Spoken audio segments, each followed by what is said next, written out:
రెడ్డి బంద్లో పాల్గొన్న మాజీ ఎమ్మెల్యే జగ్గారెడ్డిని పోలీసులు అదుపులోకి తీసుకున్నారు. ఈ సందర్భంగా కార్యకర్తలు పోలీసులకు మధ్య తీవ్ర వాగ్వాదం చోటు చేసుకుంది. జగ్గారెడ్డిని తీసుకెళ్తున్న జీపుకు అడ్డంగా పడుకుని ఆందోళనకు దిగారు.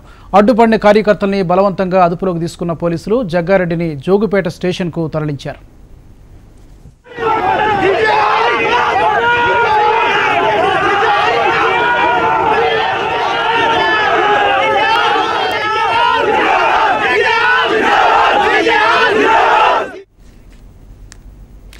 ఇక ఇదే విషయానికి సంబంధించి మరింత తాజా సమాచారాన్ని మా రిపోర్టర్ యోగానంద్ రెడ్డి లైవ్లో అందిస్తారు. యోగానంద్, చెప్పండి, జగ్గారెడ్డిని స్టేషన్ కూడా తరలించినట్టుగా తెలుస్తుంది. కాంగ్రెస్ కార్యకర్తలు ఏమంటున్నారు? అక్కడ పరిస్థితి ఎలా ఉంది ప్రస్తుతం? రాజు, ఈరోజు 3 రోజుల పాటు దీక్ష, ఈరోజు జరిగిన బంద్ మొత్తం మీద ఒక విషయం చర్చనీయాంశమైంది. 3 రోజుల పాటు దీక్ష అనంతరం ఈరోజు ఉదయం నుండి జరిగిన బంద్ కూడా క్షణక్షణం ఉత్కంఠగా సాగింది. తెల్లవారుజాము నుండే పోలీసులు కాంగ్రెస్ కార్యకర్తలను ఇళ్లకు వెళ్లి అరెస్ట్ చేశారు. అదేవిధంగా సంగారెడ్డి వ్యాప్తంగా కూడా పెద్ద ఎత్తున పోలీస్ బలగాలను మోహరించడం జరిగింది. కార్యకర్తలను అరెస్ట్ చేసి బంద్ను అడ్డుకునే ప్రయత్నం చేసినప్పటికీ వ్యాపార వాణిజ్య వర్గాలు ముందస్తుగా జగ్గారెడ్డి ఇచ్చిన హామీ మేరకు వాళ్ళందరూ కూడా స్వచ్ఛందంగా మొత్తం మీద బంద్ పాటించడం జరిగింది. సంగారెడ్డితో పాటు సంగారెడ్డి నియోజకవర్గంలో సదాశివపేట, కొండాపూర్ కంది మండలంలో సంపూర్ణ బంద్ కొనసాగిందని చెప్పొచ్చు. ఇప్పటికీ కూడా బంద్ కొనసాగుతుంది.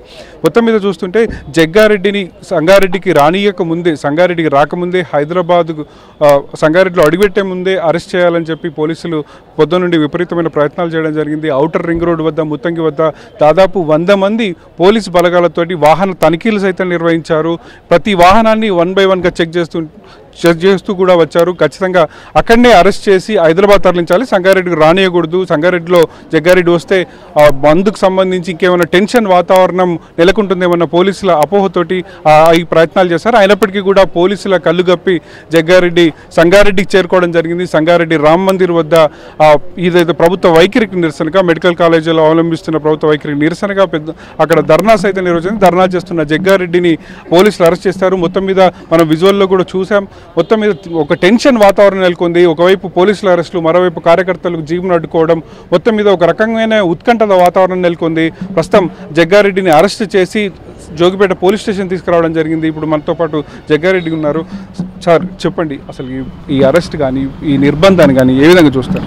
అంటే వాస్తవానికి కూడా ప్రజాస్వామ్యంలో ప్రజలకు సంబంధించిన విషయాలు, ప్రజలకు సంబంధించిన అవసరాల మీద ప్రతిపక్ష పార్టీలుగా మాకు ఉంటుంది.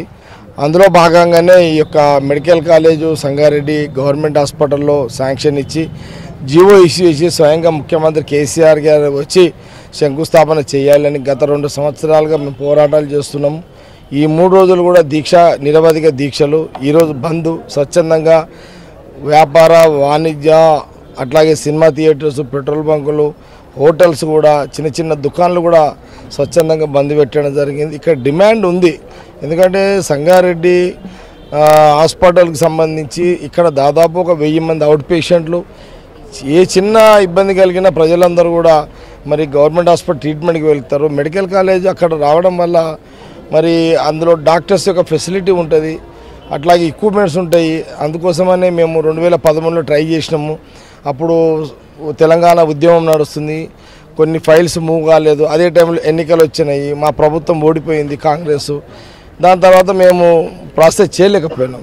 సో డైరెక్ట్గా ముఖ్యమంత్రి మేము ఎప్పుడైతే ప్రాసెస్ చేసినామో ఆ ప్రాసెస్ని కంటిన్యూగా కేసీఆర్ గారు మరి సిద్దిపేటకు తరలించడం జరిగింది. దాన్ని మేము నిరసన వ్యక్తం చేసినాం. మా నిరసనని ఎవరు పట్టించుకోలేరు.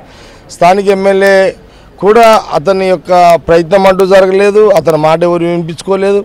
ఈ రకంగా మరి అన్యాయం జరిగిందని సిద్దిపేట తీసుకెళ్ళి మెడికల్ కాలేజ్ సంగారెడ్డి జిల్లా ప్రజలకు అన్యాయం చేసారు అని ఒక దాని మీద మేము పోరాటాలు చేస్తుంటే, సరే ఎప్పుడు పోరాటాలు చేసినా పోలీసులను ద్వారా ఉద్యమాలను అణచివేసే కార్యక్రమం కానివ్వండి, అరెస్టులు చేయడం కానివ్వండి, కేసులు పెట్టడం కానివ్వండి, ఇలాంటి కార్యక్రమము ఈ యొక్క టీఆర్ఎస్ ప్రభుత్వం చేస్తుందనే విషయాన్ని మరి సందర్భంగా తెలియజేస్తుంది. ఏది ఏమైనా ఎన్ని కేసులు పెట్టినా, ఎంత అరెస్టులు చేసినా తప్పకుండా సంగారెడ్డి గవర్నమెంట్ హాస్పిటల్లో ముఖ్యమంత్రి జీవో ఇష్యూ చేసి మరి శంకుస్థాపన చేసేంత వరకు మా పోరాటం కొనసాగుతూనే ఉంటుంది.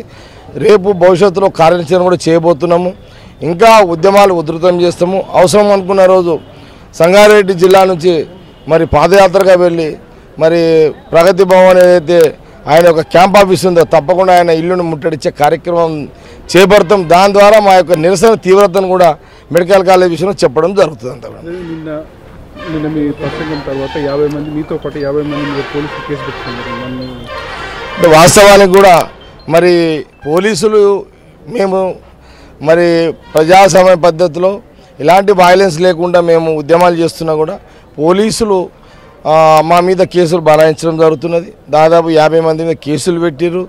ప్రధానంగా ఏంటంటే జిల్లా మంత్రి హరీష్ రావు మొదలు ఏ రకంగా మన కాంగ్రెస్ పార్టీ నాయకులని కార్యకర్తలను అణచివేయాలి అనే ఆలోచన చేస్తుండే, కానీ మెడికల్ కాలేజ్ వాస్తవం ఇక్కడ అవసరం ఉందని తెలిసి కూడా హరీష్ రావు మరి జిల్లా మంత్రి అయ్యుండి జిల్లా సీఎం అయ్యుండి ఇద్దరు కూడా మరి చిన్న చూపు చూస్తున్నారు సంగారెడ్డి ప్రాంత ప్రజల మీద అని కాంగ్రెస్ పార్టీ చాలా స్పష్టంగా తెలియజేస్తున్నది.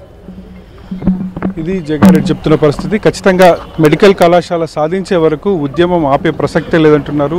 ఇంకా రెండవ దశ కూడా ఉద్యమం చేస్తాం, అవసరమైతే పాదయాత్రగా వెళ్ళి ప్రగతి భవన్ అయినా ముట్టడిస్తాం, కానీ సంగారెడ్డి మెడికల్ కాలేజీల సాధనలో వెనుకంజ వేసే ప్రసక్తే లేదని స్పష్టం చేస్తున్నారు. అదేవిధంగా పోలీసులు ఎన్ని కేసులు పెట్టినా, ఎంత నిర్బంధాన్ని చూపెట్టినా, కార్యకర్తలు ఎంతమందిని అరెస్ట్ చేసినా కానీ నేను భయపడేది లేదు, ఖచ్చితంగా మెడికల్ కళాశాల సాధించి తీరుతాని ఆయన ధీమా వ్యక్తం చేస్తున్నారు. Over to studio.